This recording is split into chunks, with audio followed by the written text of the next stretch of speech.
Welcome back, everyone, to an exciting episode of Cyberjacks. It's your boy, MC Goondick, back in the mother flipping house. Whoa, look at you being all advertiser friendly and stuff. I try. Not swearing and stuff, and stuff. Instead of saying the other word, I'm saying word. stuff. Yeah. we're here. Not like we haven't sworn in every other one of our fucking videos. Where have I landed? Okay. Oh God, that's a little loud. Ah, fuck. Oh, shit. Okay. I think we're okay. Okay, we're okay. Just so you know, internet is not that loud. I mean, well, yeah, it's fine for them, but like, we don't want the sound entering our No, mics. they don't want to be bored with your fucking bullshit technology speech. You know what? I can nerd speak all I want, okay? It's sexy too. I like when you do it.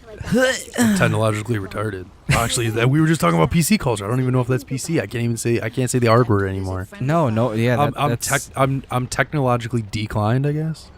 Would that be the way to say it? I think so. I guess I didn't need to do that. Like, see, hold on, look at these girls. Hold on, where'd they go? Where'd that one chick go? There she is. Look at her. She cute.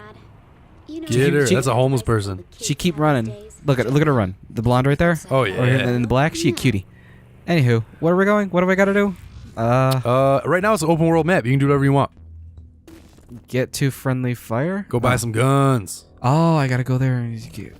Dude, it's like GTA. Oh yeah. My God. Oh my God. This is that's where if you're a GTA purist, you hate Saints Row. If you're a Saints Row purist, you hate GTA. Unfortunately, that's funny. I like both of them. I don't think either one is a ripoff. I'm pretty sure GTA came out first, but Saints Row is more like gang related. Like the whole entire this is like I think the fourth or the fifth. I think this is the fourth one. Yeah, this is 4. Yeah. So 1, 2, and 3. You are one. You start off just joining the gang, and then it follows you through every game. You rise in ranks, and you eventually become the leader of the gang. Okay. And then in this one, you're actually the president, as you'll see in the first few videos, and then or episodes, I should say. Yeah.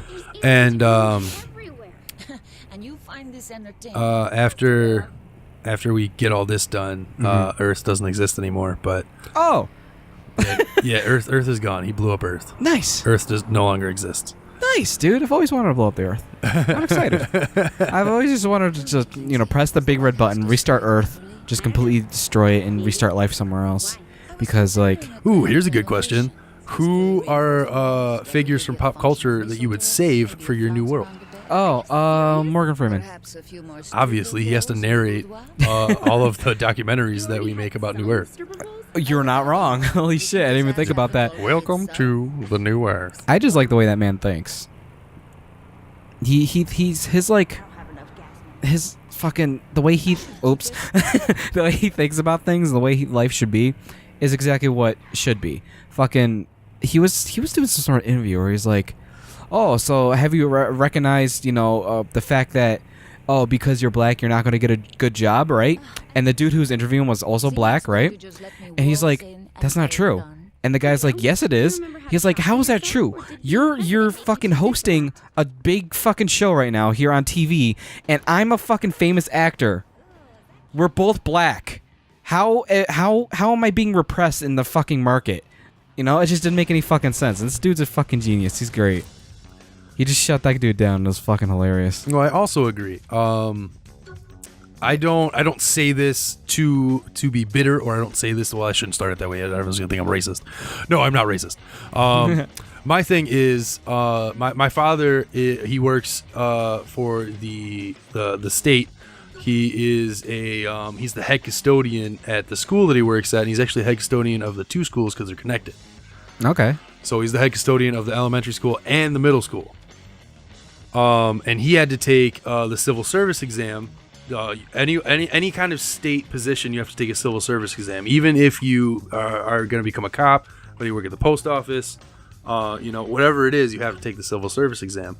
If you are a minority of any kind, you get extra points starting on your civil service exam. What? Okay, so I go in there. As a white guy, you start with 0 points. But if you were a minority, which actually, cool fact, I read the other day that Generation Z, which is the generation that's coming up after us, is actually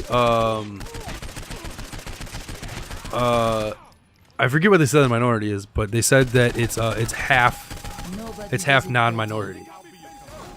It's half non-minority. Yeah. Okay.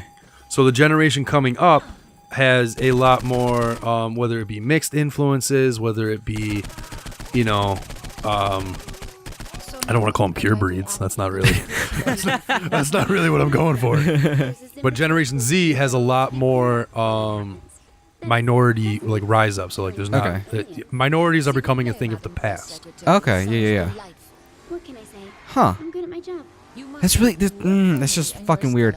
I don't know. People are just super weird about it. Why they gotta see race like that? I don't. I've never really seen race like that. That's what I'm saying. Like I see why, people as people, not as their skin color. Yeah, and I didn't bring up that previous point about the civil service exam to be, you know, like I said, I never meant that to be like a bitter thing or me complaining about it. It's just a fact. That's just really. But like, whenever someone says put what's your race, I always put in Mexican, dude, because I'm half Mexican, half everything white. But I put in Mexican because I'm fucking proud to be a fucking beaner, you know? Like I don't give a fuck. So if I put that down, would they be like, "Hey, yeah, you're Mexican, you're a minority, so you get to get your dick sucked"? Technically, I think times are changing, so it's not as prominent as it was, like, you know, all those years ago when my father got his job. He's obviously been in his career for like 25 years now. Yeah. So, you know, times are changing. I don't know if that's still the case. So you could fact check me, and I could be completely wrong. Yeah, go ahead, internet, do your thing. You guys know what to do. Yeah, if you fact check me and you can find out I'm completely wrong, I'm okay with that. I'm okay with being wrong. Yeah. And if I have some old world information, feel free to correct me on it. I am not afraid to be corrected.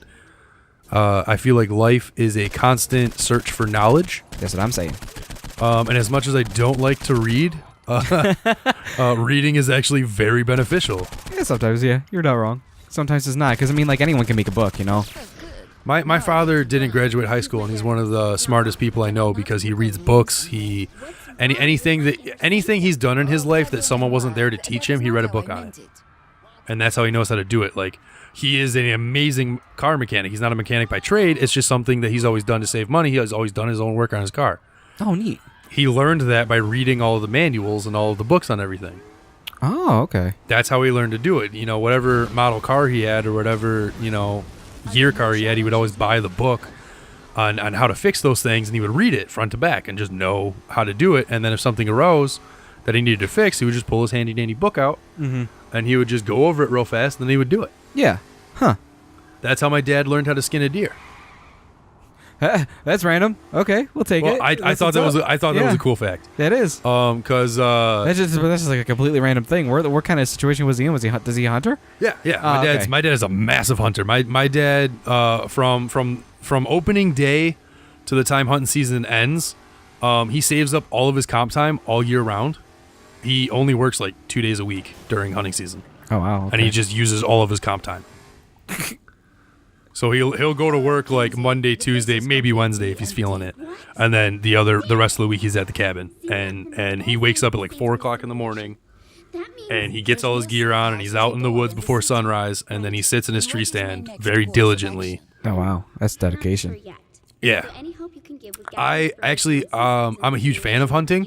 I was always raised to respect the spirit of that animal, and it's a very spiritual experience. Yeah.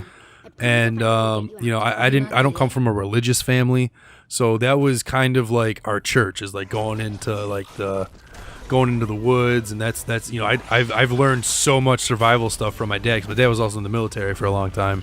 Really? And I did not know that one. Yeah, my dad was in the army. He was in Germany. He was a tanker. He has got a lot of cool stories. Some stories he still even has held back because they're just so good. He's waited to tell me things.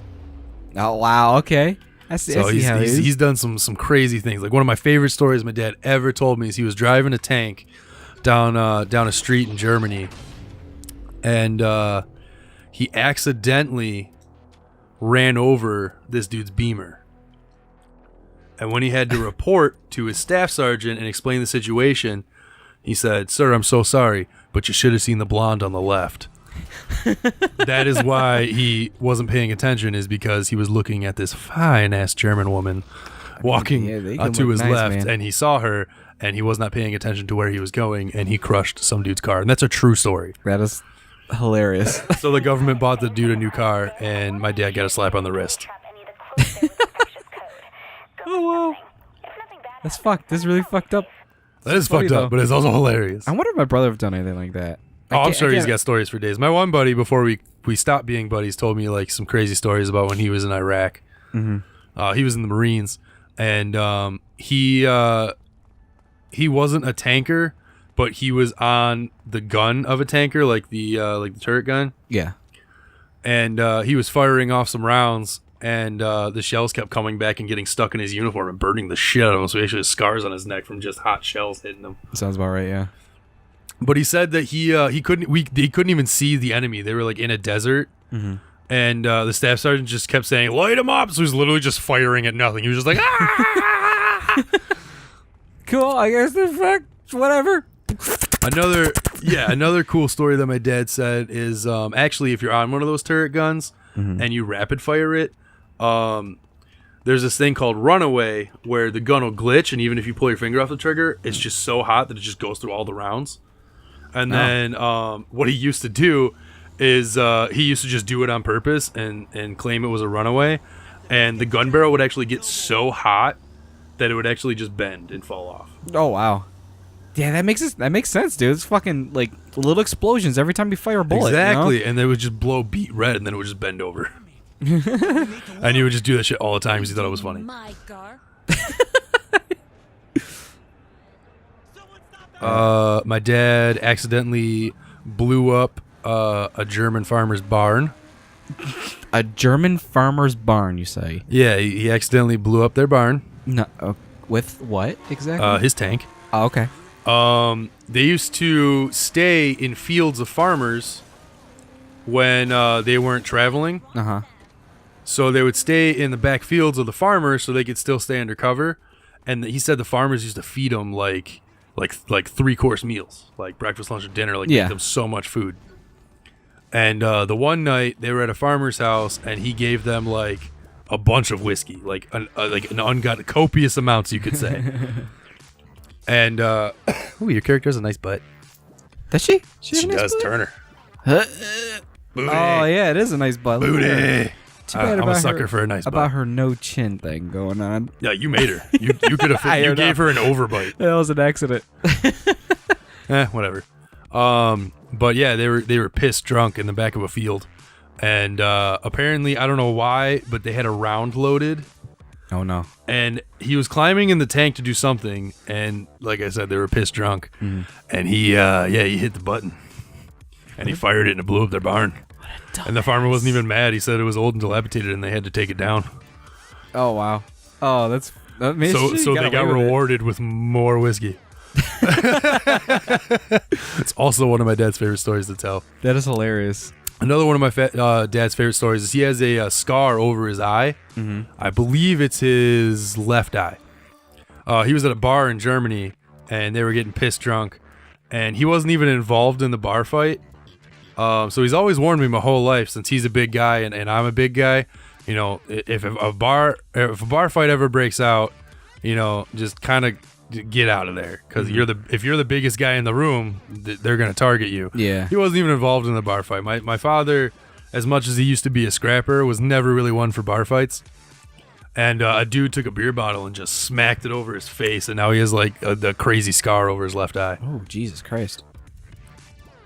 Let's try to just clock this dude. Yeah, and he wasn't even doing anything. He was just drinking at the bar. He turned around and the dude just fucking clocked him with a beer bottle. That I guess that kind of makes sense. I can see that happening. This big guy, get the biggest guy out. Fuck, I'm broke. And then he proceeded to beat the shit out of that guy. Makes sense. In my dad's words, he picked him up by his throat and threw him through a table. Oh, fuck. And then all of his army buddies were like, yeah! Because they're all fucking crazy. Holy shit, dude. Man, you could do some crazy shit in the military. But yeah, next time on Cyberducks, fucking hell, we're going to do some more objectives, I guess. Peace. Peace.